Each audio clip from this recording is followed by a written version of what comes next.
दोस्तों आज बात करते हैं थर्मोकोल की। जी हाँ, वही थर्मोकोल जो हम ज्यादातर पैकिंग्स में देखते हैं, जैसे कि कांच की चीजें या फिर कोई बड़ी चीजें जो कि पैकिंग करने पे टूट सकती है, उनको पैक करने में थर्मोकोल का यूज करते हैं। थर्मोकोल को यूज करने का सबसे बड़ा फायदा ये है कि ये वजन में बहुत हल्का होता है, तो इस वजह से कोई एडिशनल वेट नहीं आता। दोस्तों आइए आज की वीडियो में जानते हैं कि थर्मोकोल आखिर होता क्या है, ये बनता कैसे है और क्या इसको भी हम रिसाइकिल कर सकते हैं।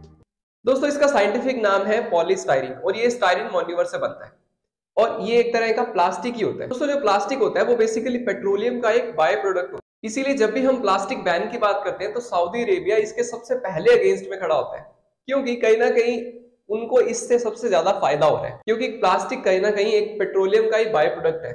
अब वो लोग पेट्रोलियम तो बेचते ही है, साथ में प्लास्टिक भी बेचते हैं, और अगर हम प्लास्टिक बैन की बात करेंगे तो कहीं ना कहीं उनकी इनकम पे सवाल आता है।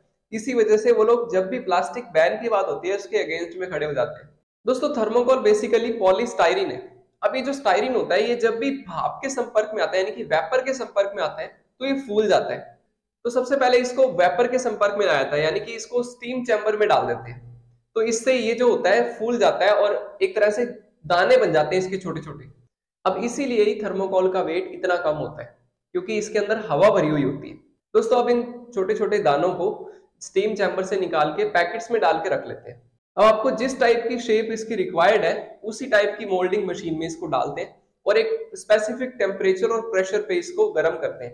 तो इससे क्या होता है कि वो दाने थोड़ा फूलते हैं और एक दूसरे के अंदर पैक हो जाते हैं, यानी कि इतना प्रेशर से इनको रखा जाता है कि जैसी शेप आपको चाहिए वैसी शेप में ये आ जाए, और इस तरीके से थर्मोकोल की एक पट्टी तैयार हो जाती है।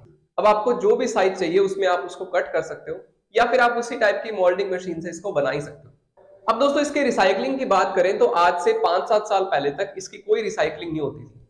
हर साल लाखों टन थर्मोकोल बनता था लेकिन रिसाइकिल नहीं होता था। अभी भी सिर्फ 2% ही रिसाइकिल होता है, लेकिन ये स्टार्ट हो चुका है। दिल्ली के अंदर अब इसका रिसाइकलिंग शुरू हो चुका है। दोस्तों इसमें करते क्या है कि इसको पहले तोड़ते हैं, छोटे छोटे दानों में बदलते हैं, फिर इसकी एक लुगदी बनाते हैं और उस लुगदी से फिर प्लास्टिक के रेशे बनाए जाते हैं। अब उसका यूज आप अलग अलग चीजों में कर सकते हो।